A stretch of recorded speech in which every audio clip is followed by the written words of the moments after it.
বিশেষ করে চিত্রশিল্পী হিসেবে বলা যেতে পারে, এবং সেটা যে বিশাল কিছু না, চিত্রশিল্পী যে আলাদা একটা সত্তা, সেই সত্তা একেবারেই ক্যামেরা হাতে ধরলেই সেই সত্তাটা নষ্ট হয়ে যাবে এরকম যে কোনো বিষয় না, সেটা আমরা আসলে এবারও দেখতে পাবো এই এক্সিবিশনের মধ্যে দিয়ে।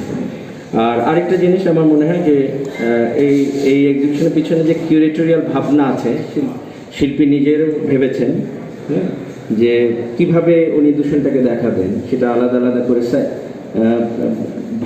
বিভাজন করেছেন। প্রথমে উনি পানি এবং নদী দেখাতে চেয়েছেন, তারপরে উনি বায়ু দেখাতে চেয়েছেন, তারপরে মাটিতে উনি নেমে এসেছেন, এবং সেটা শহর কেন্দ্রিক। ঢাকা শহর কীভাবে নষ্ট হলো, ঢাকা শহর পলিথিনের যে ব্যবহার, সেই ব্যবহারের ফলে যে শহরের কী অবস্থা, এমনকি সার্বিকভাবে যে দেশের কী অবস্থা। তো আমার মনে হয় যে ডেভেলপমেন্টের